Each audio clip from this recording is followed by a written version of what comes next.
Hello and welcome to Salaam Namaste. Broadcasting live from the Now Media TV studios in Houston, this is Saji Salam. This evening we have a very special guest joining us from Dubai. Ameen Ahsan is with us. Ameen is a strategy advisor based out of Dubai, and he provides strategic advisory services to businesses in the Middle East. Ameen, welcome to the show. Thank you, Saji Salam, for this invite. Thanks a lot. All right. So, Ameen, let's just dive right in. Let's start with an introduction because I might not have done justice to the work you do. So I'll wait to hear from you.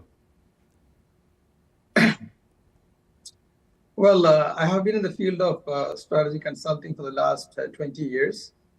And I had consulted companies in India and across GCC countries.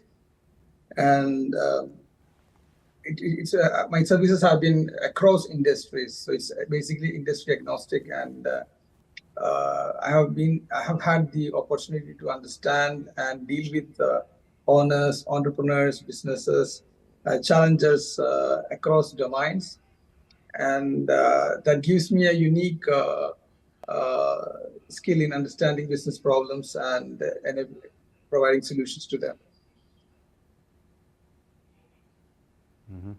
Very good. I mean, this whole GCC is an, as far as many of our viewers here in the U.S. are concerned, is not a familiar market for them. So could you talk a little bit about GCC, what that entails, and also the growth opportunities in the market, and maybe touch upon some of the countries specifically in that market where we are seeing economic growth.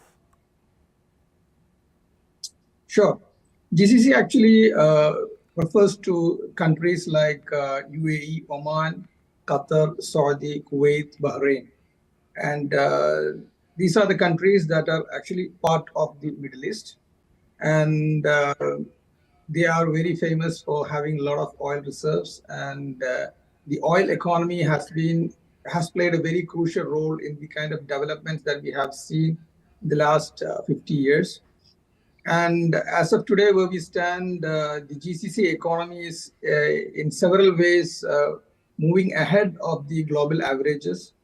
The GCC countries have started developing other sectors which are non-oil, and this sector is expected to increase by 4% this year. And according to Purchasing Managers Index, PMI data, the regional economies are in relative good health and are in positive momentum. And leading these countries in GCC is the UAE and Saudi Arabia. UAE has been consistently the market leader by introducing innovative legal structures, reforms, and opportunities for different kind of industries to flourish across the globe by having UAE as the base. And now Saudi Arabia is catching up as it opens up its huge economy to tourism, hospitality, manufacturing, and several other industries. Another thing to note is that post-COVID, both UAE and Saudi has been on a real growth trajectory. And Saudi Arabia has got really ambitious goals and targets like the Vision 2013. Unlike UAE, Saudi Arabia is opening up, and as a result, it has got immense opportunities to actually immense opportunities for businesses, especially SMEs, to actually explore and benefit. Some of the recent interesting developments in Saudi Arabia is that they have made obtaining tourist visas easy and convenient, and as a result, they are welcoming tourists and visitors in huge numbers. And beyond tourism, real estate, and hospitality, GCC countries are also seriously investing into modern technologies like AI and generative AIs, especially governments of UAE, Saudi Arabia, and Qatar. They are actually investing substantial amount of money and showing a lot of interest. To top it up, I would say that the Dubai government, for example, recently published a report which shows the different opportunities that these kind of new technologies are going to open up, showing that these are industries that the businesses can start thinking of. Another area where GCC again is trying to top is the energy sector beyond oil. So the natural and sustainable energy is one major area where they're actually giving a good focus on. Interesting. So, from my understanding, Dubai started on this path of diversification into other industries and reinventing itself a long time ago, because Dubai, did not have a lot of oil, so what you're seeing now is other countries like Qatar and Saudi Arabia also going down the path of diversification into other industries, primarily real estate, renewable energy, and technology, and so that's very interesting, and I think in many cases the regulatory aspects, the rules and regs related to doing business, all that were much more clearer and clearly defined in Dubai, and other countries are now catching up to that. So is that a sort of an accurate summarization of what's going on in the Middle East these days?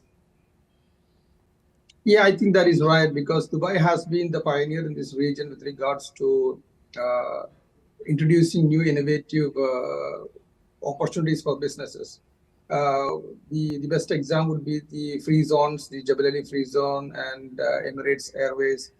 Dubai has done many things, many amazing things that are for not just for the GCC to follow, but for the whole world to follow, I would say.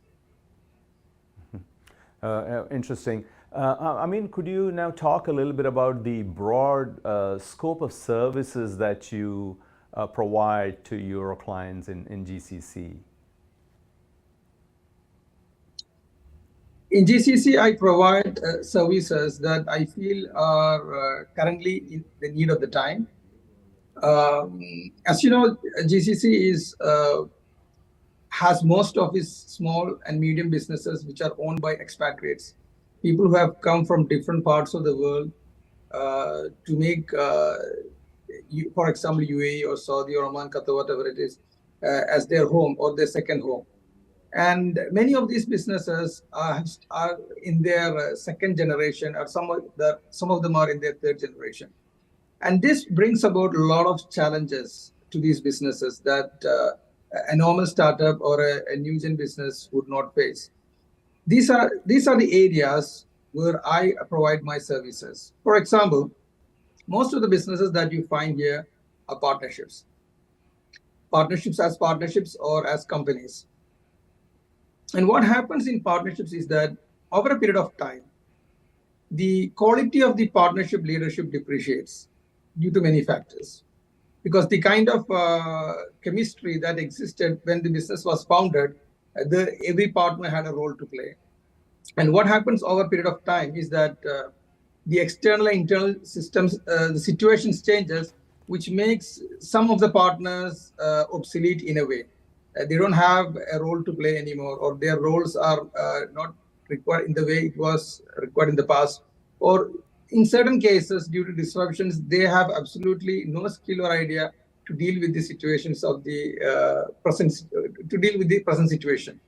So in these cases, what usually happens is that the kind of chemistry that partners had with them will start to have cracks, because some partners will feel that they have a strong role to play while the other person is not, but they are sharing the profits in the old ratio itself.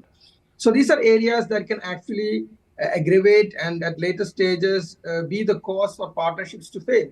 So we are talking about successful businesses failing because the partners were having issues. So this is one area where I provide my consulting services, wherein I advise partnerships to be effective and act professionally, befitting the present times. Another area where I actually serve clients is that businesses over a period of time fail to change their business models. They keep on holding back to the old model, which was successful a few years back, and they suddenly start seeing sales dropping, customers disappearing, and the only solution that they know is to increase their marketing or sales budget or start pressurizing the sales team, but to no avail. The fact is that their business model is dead, and the time has come for them to reinvent a new business model for them. So this can be easily said than done. It's very difficult for organizations that have been for decades. When the whole system is built around those business models, to change it means changing at different levels. It involves substantial change to the culture, to the people, to the systems, the processes, even the customers, and it's not easy. So I advise companies on how they should implement changes when it comes to their business model, and how to find a new business model that matches them. That's also as important as being ready to make that change. Interesting. It's an interesting conversation so far. I mean, let's come back after a quick commercial break to continue this.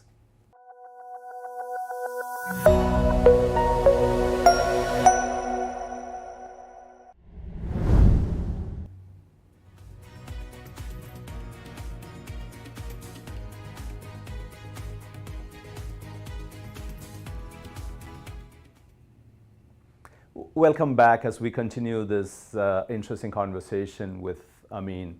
Ameen, let's go back to the scope of services that you provide and take it from there. Thank you, Saji. The next service that I actually provide is again related to businesses that are kind of like established, where they have profits and they are ready for growth. See, many businesses fail successful businesses fail when they take the wrong growth path. So I actually consult such businesses on what kind of a strategy that they should follow when it comes to their growth. Should they grow organically, or should they grow inorganically? Should they diversify? Should they get themselves franchised? Or should they expand regionally, locally? These are all very important decisions that will require substantial amount of capital, manpower resources, and creating reserves and planning for the future. And making a wrong plan in this area can actually adversely affect the business. So this is one area where I advise. And I would say the last major area where I focus is the family businesses.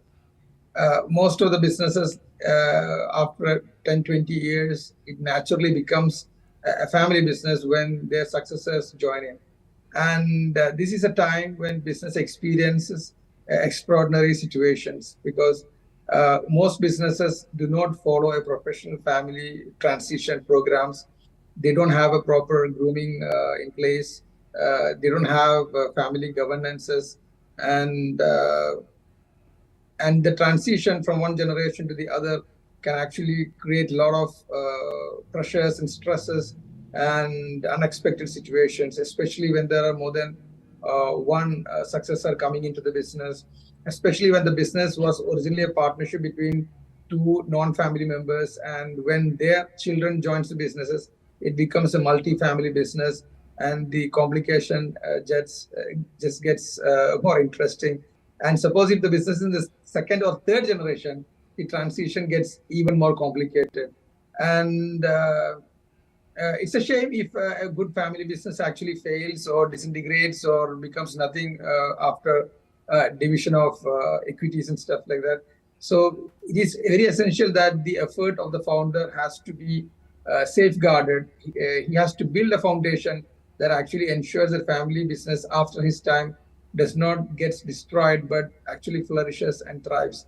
So these are the areas that I actually provide consulting services in the GCC area. All right. I mean, there's a lot of work cut out for you. You have several family-run businesses which are now in the second and third generation, and so grappling with everything from dealing with the internal family dynamics the external market forces in terms of changes happening around them and the new business models emerging. And I'm sure digitization is also another a new area for many who've been in family business. So I think it's a very interesting set of challenges you are helping these businesses navigate. So maybe for our viewers to understand, maybe we talk about one of these situations you have handled, so that the viewers get a sense of what the nature of all this looks like in a real situation in the GCC market.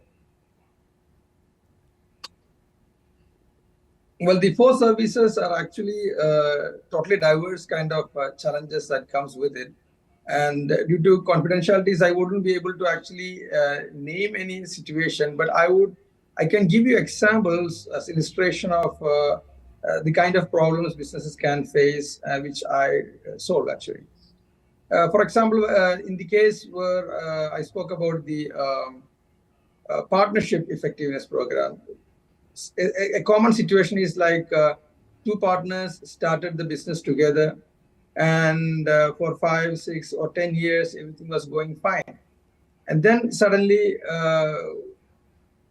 the partners feel that they are not having the meetings as before. The kind of discussions that they were having is not happening in the frequency that was happening before. And this was really affecting their ability to actually take very important competitive decisions in the market. So when competitors make a move in the market, they have to respond with the same agility. And many times the managers of the company was not able to get the directors or get the partners to actually approve some of the plans that they have.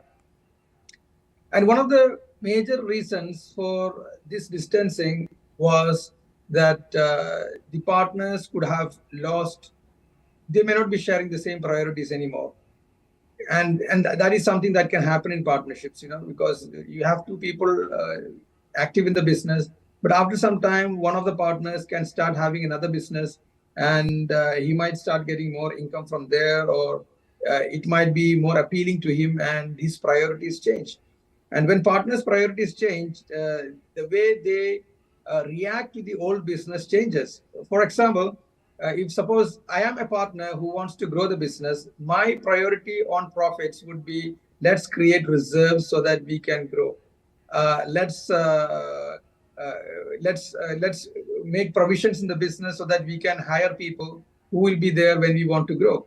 But if you are a partner who does not have this business as the priority, and you would like to have the dividends totally withdrawn so that you can fund your other business to grow, naturally, this is a decision that you will not be supporting, because you don't want reserves to be kept. You don't want the dividends to be cut short. You need that proper full dividend to be distributed.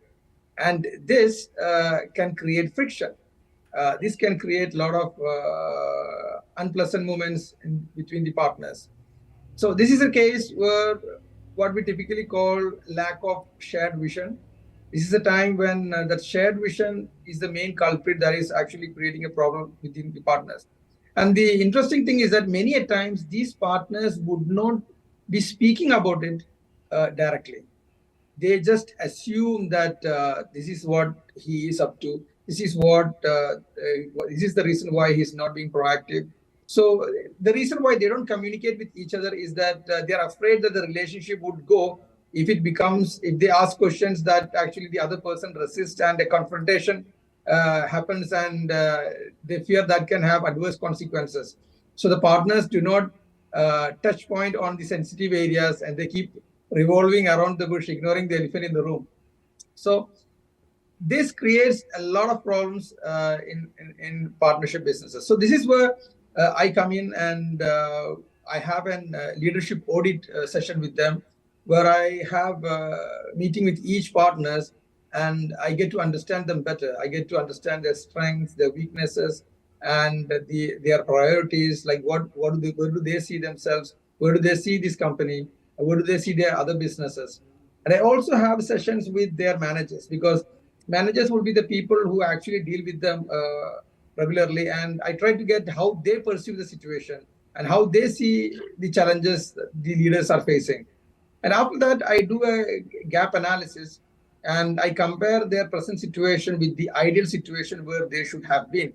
And based on that, I make a presentation and I tell them where they stand and where the gap is and how we are supposed to fill it. And the next step would be having a shared vision. And this shared vision, we try to define where the company should be going in the coming years based on the interest of both the parties, not just one party. And that gives a lot of clarity to both people, how they should be reacting and how they should be leading the company. And once that is over, the next stage, I prepare a partnership governance, wherein which I define how the partners are supposed to behave and act professionally at their leadership level.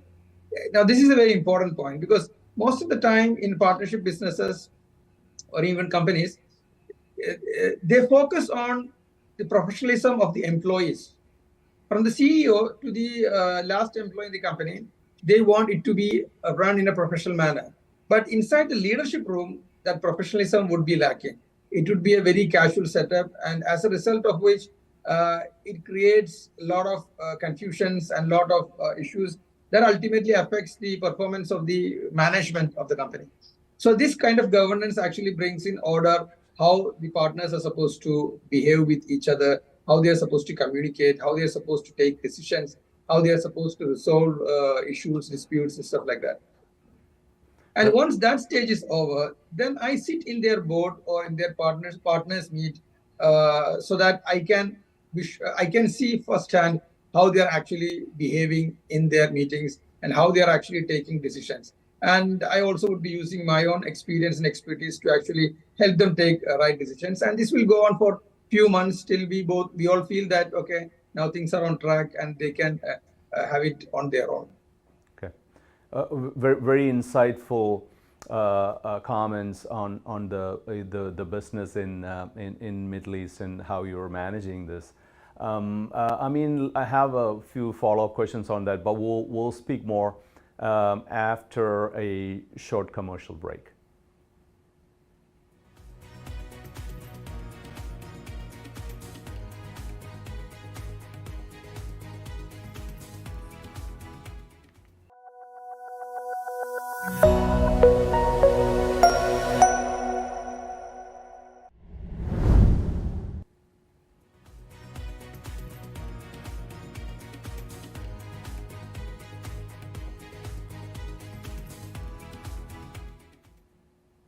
Welcome back as we continue this fascinating conversation with Ameen.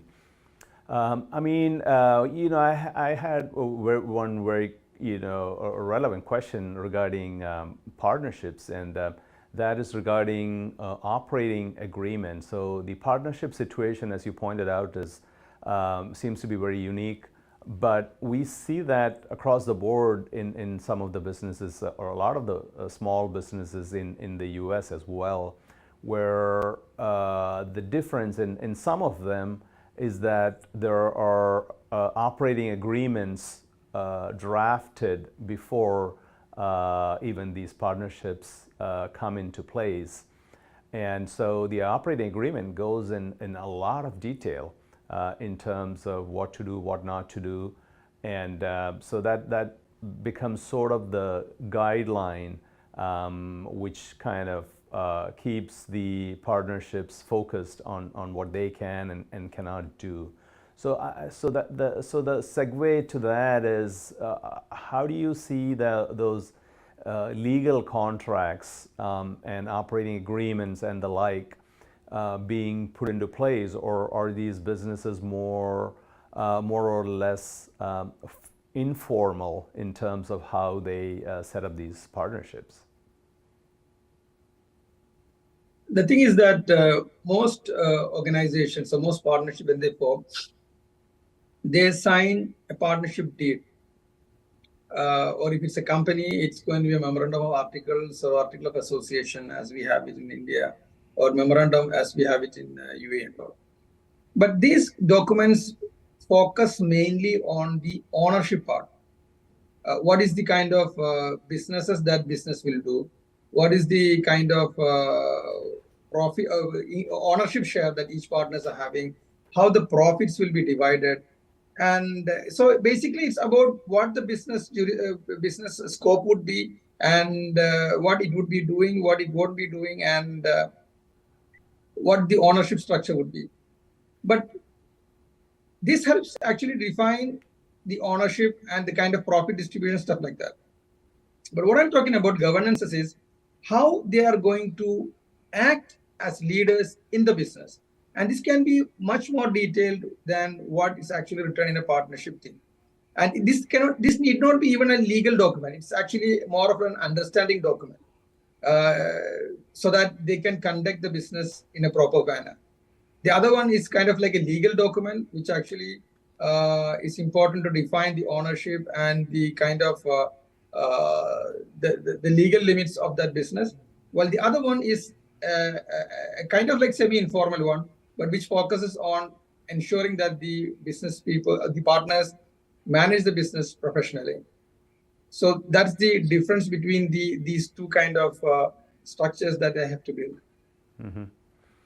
I think we see some of that governance issues even in many organizations, including startups which are of a critical mass. I've seen this in companies which are doing 50 to 100 million in revenues, but still not having good governance and even basic governance like meeting management or meeting schedules and who needs to be there, so from very basic levels of meeting management to more governance across departments. I think even many medium-sized US businesses struggle with a lot. So I'm not surprised that family businesses have these challenges as well. But I think it's good to hear from you that you're providing these critical services for those firms. So now let's jump to a little more nuanced discussion here on the family business continuity, because now you're involving another element, beyond partners. Now you're involving family and then family of partners, and so I think that gets a lot more complicated. So maybe you could talk about a scenario or two where you had to deal with family business consulting, continuity consulting situations. Family business is actually a new area that I'm actually handling, especially since I came to UAE. I have to mention that I have been in India for a long period of time, providing, and I have a consulting firm there as well. And it's last 2 years that I'm now relocated to UAE to handle GCC clients. And when I came here, I did have 6 months of study where I was trying to find the niches that was required in the market right now. And that is when I actually discovered that the family businesses, the businesses that were established some 50 or 40 or 50 years ago, are maturing into their second generation. Most of them are maturing into their second generation now, and they are facing problems. They are facing issues. This is what led me to actually do more research and more study in this topic. And at present, instead of providing consulting, I'm focusing more on creating awareness, because consulting family business is also tricky because it's a very long game. It's not something that somebody has to do today or tomorrow. It's a long game. So to be able to provide that as a consulting service in this market, I really have to make the market ready for it. And hence, my focus is more on creating awareness about the different complications in family businesses and the kind of structures that they should be building. So you would find in my LinkedIn post, I regularly post about family businesses. And I do get people asking me about improving their family businesses.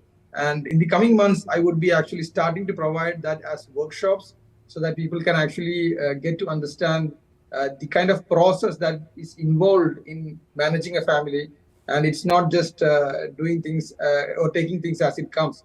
And I feel that after the workshops and the awareness of the entrepreneur class would increase, and then the consulting stages would be starting up.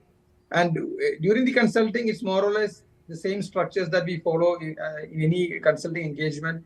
It's about understanding the situations through audits, and it's about finding the gaps, building issue trees, and building systems and processes and governance structures around it. So kind of like that part would be, framework would be the same, but its content and how we handle it would be different.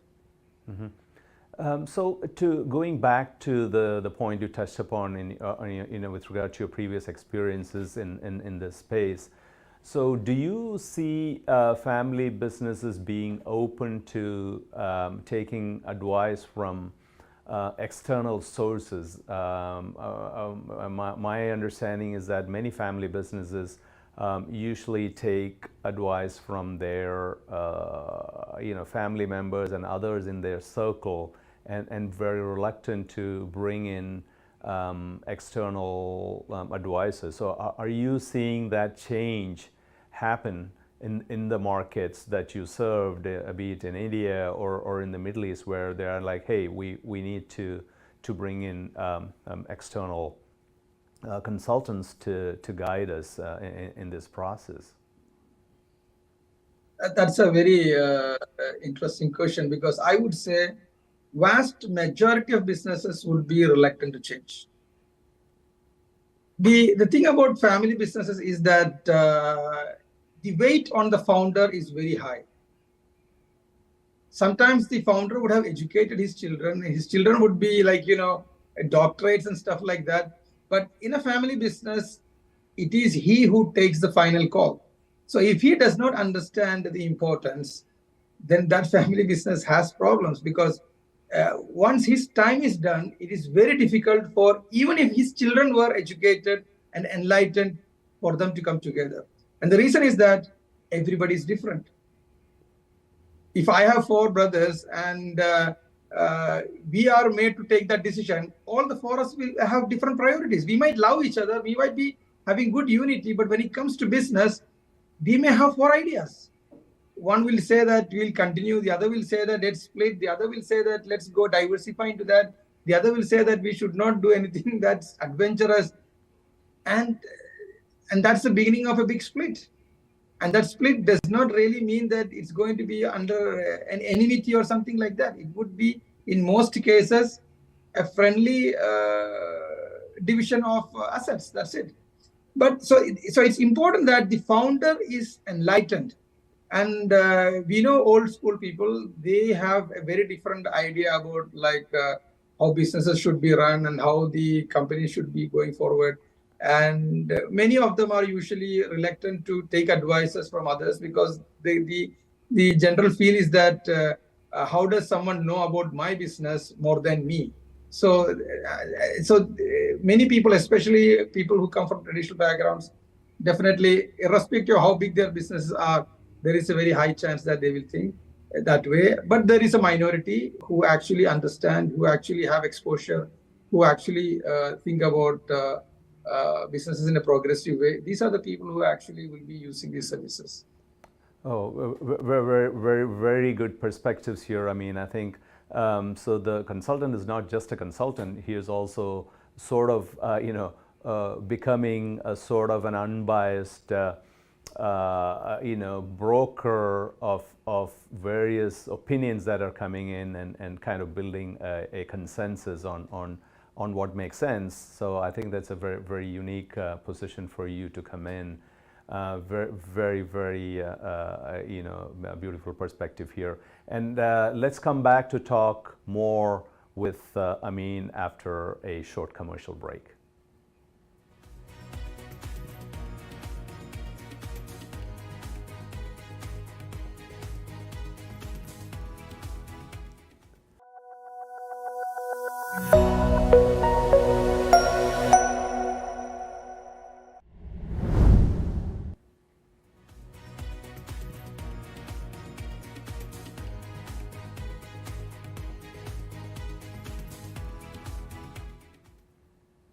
Welcome back as we continue this conversation with Ameen. So Ameen, good perspective so far. Let's talk a little bit about the other part of the business where you're helping these family businesses move on with growth strategies and getting them realigned with the new realities of doing business worldwide. Well, that is a very important area. The thing is that many businesses, when they have a substantial amount of profit and when their business model seems to be working and when they see potential to grow, they grow without a plan. See, the biggest problem with business is that the people leading the businesses are usually human and they are emotional. And many things can actually influence the decision of an entrepreneur. It could be it could sometimes be something fancy. It could be the desire to be famous very fast. It could be the desire to have branches everywhere. It could be the desire to grow very fast. And the role of a consultant is to actually bring logic into the expansion or the diversification. And I think the process of bringing logic into decisions is the essence of all the services that I provide. If you ask me, like, what is the service that you provide?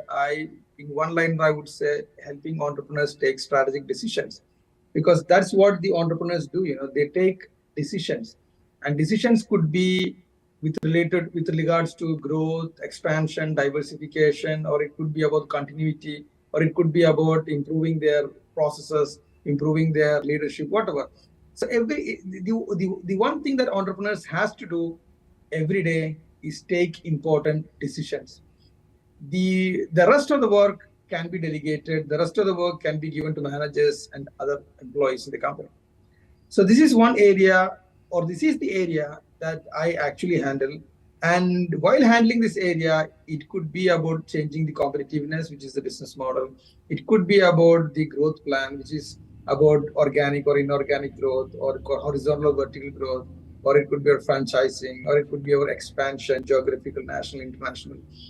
So these are the areas that, so the essence of the whole thing is that we provide clarity and we bring logic into the decisions that they take. And getting a third-party opinion actually helps businesses clear themselves out of the clutter and make decisions. And taking decisions is a very difficult process, because when a person takes a decision, he is clouded with a lot of noises. That could be from within himself, that could be from his colleagues, that could be from his partners, that could be from his family, that could be from the society. And these actually can prevent him from taking the right decisions. So this is the essence of the whole consulting process, bringing logic into the decisions that needs to be taken. So there was instances where we actually advised clients against growing very fast, because that might actually be bad for them, or change the way they grow. And so this is how it goes. Mm-hmm. Oh, okay. So, and another big factor these days in any business, and what we are seeing world over, is the impact of the digital economy and the digital transformation that's happening across the world. So how are these family businesses responding to the digitalization of businesses? Are they in general being proactive? How are some of your clients doing with the digital models of business, social media marketing, etc.? Could you touch upon that aspect, please? With regards to my clients, as I said, people who actually offer consultants are usually progressive entrepreneurs. So as progressive entrepreneurs, it will get reflected in all the aspects of their management. So yes, they will be opting for social media marketing. because they do understand that that is the way, that's the most cost-effective way of reaching target customer segments. And yes, they would be actually opting for digitalization if it's possible. So people who opt for consulting and have advisors are usually of that mindset. But the vast majority of entrepreneurs are not of that mindset. They are not progressive. They usually see changes not as opportunities but as challenges. They see changes in government rules. They see changes in markets. They see changes in customers, all as a challenge, a problem, an obstacle that somehow that they have to find a way around it. And as a result, if they do any changes in the organization, if they bring about digitalization, if they get into social media marketing, it's not because they like to do it, but it's because they don't have any other options. They are forced to do it. And when they do it not with the will, definitely it will not be in its perfect shape because they are not in it. So they'll always try to do it in the lowest cost model. They'll always try to do it in the least required method. And as a result, they won't be doing it right. Mm-hmm. So the people who offer consulting, they actually embrace all these things. But then again, when it comes to digitalization, there is one thing which I would like to add is that many businesses who actually want digitalization are not able to do so because they are not having the right digitalization service providers within budgets in the market. There could be big players who provide such technologies, but it could be very expensive. And there could be small players who are providing services, but which would not be end-to-end, and it creates more complications.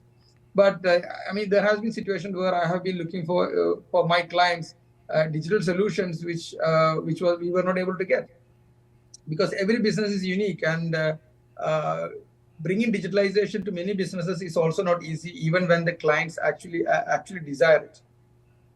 Mm-hmm. Let me touch upon one more aspect of family business, and that is about the generational divide or generational alignment. So how do you see the new generation of family members who are coming into the business with, let's say, a lot of overseas education versus the traditional and the practices they want to bring in versus the traditional business strategies that the founders had been leveraging? Do you see a divide, and if so, what are you seeing as a solution? That's a very relevant question, and that is the essence of most of the issues that family businesses face, the generation gap. Today we live in a world where there is several generations living together. You have the boomers who are of my father's age. You have the generation X who are of my age. Then you have the generation millennials or the generation Y. Then you have the generation Z who are actually in the who are actually in the entry-level jobs right now, and the Y in the mid-level jobs.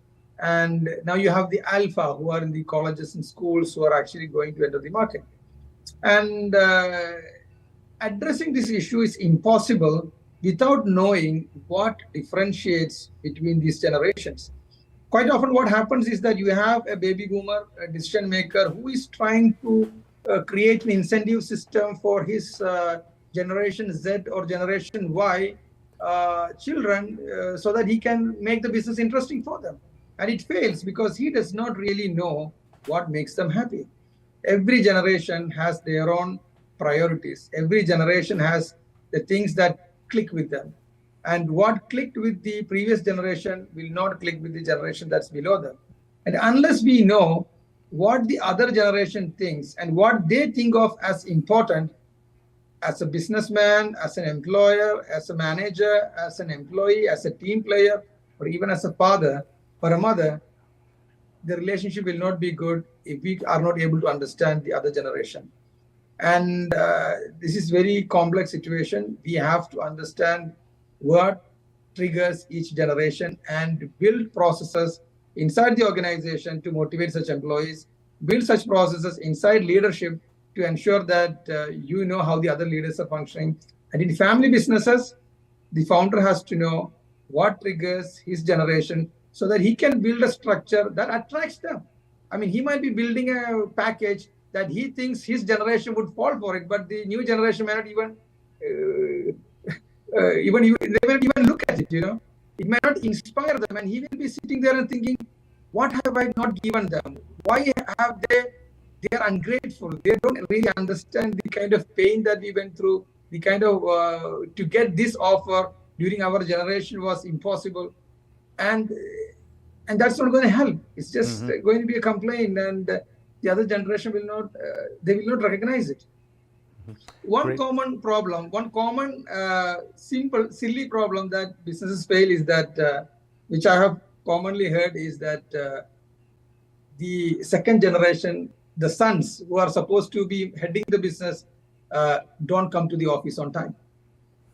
So you have the father who is at the office at the correct time, but his sons might come after 1 hour, 2 hours, may not come that day. And he's just wondering, how do I make them come on time? You can't fire them because they're family members. And even if you fire them, they're okay with that. I mean, so that's the dilemma that they do not know how to solve. So this is because they do not understand how they think.